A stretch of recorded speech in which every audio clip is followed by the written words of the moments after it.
EAMCET స్ట్రెస్సా? Testonic.ai ని try చేయండి. Free mock test, custom test, AI insights మరియు పర్ఫార్మెన్స్ ట్రాకింగ్ కూడా. Register now. ఒక మహిళా డాక్టరు, సినిమా నటి మరి తీసుకొచ్చి బొంబాయి నుంచి తీసుకొచ్చి ఆమెని అనేక రకాలుగా చిత్రహింసలకి పాల్పడేలాగా వర్క్ చేసినటువంటి వ్యక్తులు కొంతమంది ఐపీఎస్ అధికారులు ఉన్నారు. దాంట్లో ముఖ్యంగా ఇంటెలిజెన్స్ విభాగానికి అధిపతిగా ఉన్నటువంటి పిఎస్ఆర్ ఆంజనేయులు గారు. వారు చేసినటువంటి కార్యక్రమాలను మనం తీసుకున్నట్లయితే మరి వారు ఐపీఎస్ ఆఫీసర్గా ఉంటూ అధికారిగా బాధ్యతలు స్వీకరించే ముందు భారత రాజ్యాంగం పట్ల నిబద్ధతతోనూ, న్యాయం పట్ల మరి శ్రద్ధతోనూ, భయభక్తులతోనూ, రాగద్వేషాలకు అతీతంగా పని చేస్తానని చెప్పి వారు ప్రతిజ్ఞ చేసి ఉన్నారు. అవన్నీ కూడా పక్కన పెట్టేసి ఈ రోజున తన ప్రభువు ప్రాపకం కోసం, ప్రభు అంటే జగన్మోహన్ రెడ్డి, ప్రాపకం కోసం ఎవరైతే జగన్మోహన్ రెడ్డి మంత్రిగా ఉన్నాడో ఒక పారిశ్రామికవేత్తతో స్నేహితత్వంతో ఉన్నటువంటి వ్యక్తి, ఆ వ్యక్తి మరి తన యొక్క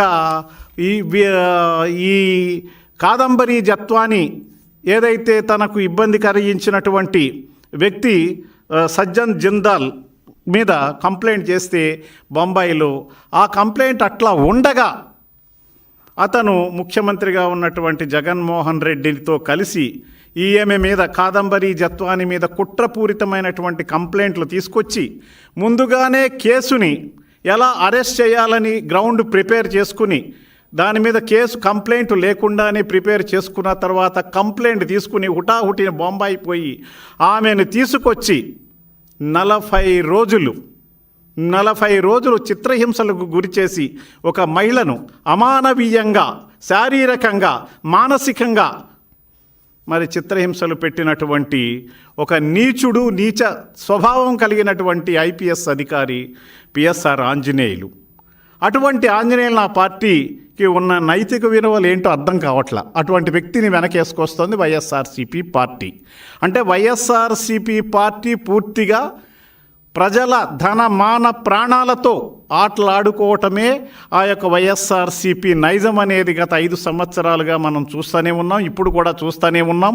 అటువంటి వ్యక్తుల నుంచి మరి ఇంకా వైఎస్ఆర్సీపీ పార్టీలో ఎవరో కొంతమంది మంచివాళ్ళు ఉండొచ్చు, వాళ్ళని కూడా ఇబ్బంది పెట్టేటటువంటి పరిస్థితిలో ఈనాడు ఎమ్మెల్యేలు, గతంలో మంత్రులు, వాళ్ళందరూ కూడా వైఎస్ఆర్ పార్టీలో జగన్మోహన్ రెడ్డి యొక్క ఆలోచనలతో పనిచేసినటువంటి వాళ్ళందరూ తప్పుల్లో ఇరుక్కుని ఈనాడు అరెస్టులు అవ్వటం జరుగుతోంది. అంటే అల్టిమేట్గా జగన్మోహన్ రెడ్డిని కానీ, ఆనాడు వారి తండ్రి పాలనలో, వైఎస్ఆర్ పాలనలో కానీ అధికారులు అందరూ, ముఖ్యంగా అధికారులు, మంత్రులు, ఎమ్మెల్యేలు కూడా వాళ్ళు చేసిన తప్పులన్నీ ఒకటి రావటంతో వాళ్ళు అరెస్ట్ అవుతున్నటువంటి సంగతి, వాళ్ళందరూ జైలు పాలవుతున్న సంగతి మనం చూసాం. ఐఏఎస్ అధికారులు కానీ, ఐపీఎస్ అధికారులు కానీ ఈ రకంగా మరి రాజ్యాంగానికి పరిమితికి లోబడి పని చేస్తామని ప్రతిజ్ఞ చేసినటువంటి పెద్ద ఐఏఎస్, ఐపీఎస్ అధికారులందరూ కూడా ఒక ప్రాపకానికి, ఒక దుష్టుడి పాలనలో ఉంటూ ఆ దుష్టుడికి మరి సలాం కొడుతూ ఈనాడు రాష్ట్రాన్ని, మరి పేద ప్రజానీకాన్ని అణిచివేసినటువంటి పరిస్థితి మనం చూస్తూ ఉన్నాం. జగన్ రెడ్డి ప్రభుత్వ విధానాలకు విసిగిపోయి తమ హక్కుల కోసం గొంతెత్తిన ఉద్యోగులు, కార్మికులు, ఉపాధ్యాయులు, ఇలా ఒకళ్ళేంటి ఎవరి పడితే వారిని అణిచివేయటానికి ఆనాడు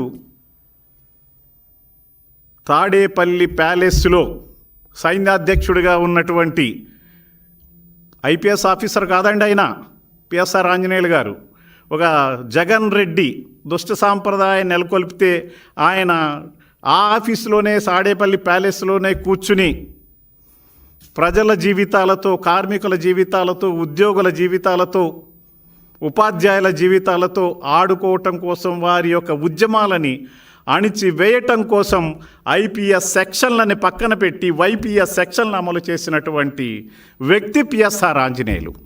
ఈనాడు కులమతాలతో వారిని గురించి సపోర్ట్ చేయడానికి కొంతమంది ముందుకు వస్తున్నారు.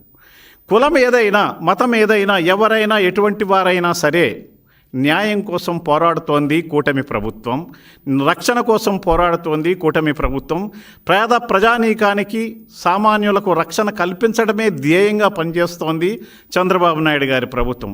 అటువంటి చంద్రబాబు నాయుడు గారి ప్రభుత్వంలో మరి ఈ రోజున ప్రతి వారికి కూడా రక్షణ కల్పించడం కోసం పూర్తి స్థాయిలో చర్యలు తీసుకోవడం జరుగుతోంది.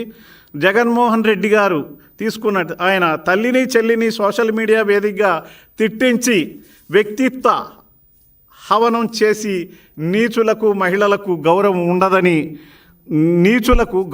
మహిళలను గౌరవించే ఆలోచన ఉండదని అరెస్ట్ అయిన పోలీసుని వెనకేసుకొస్తున్నట్టు అర్థమవుతోంది మనం చూస్తూ ఉంటే.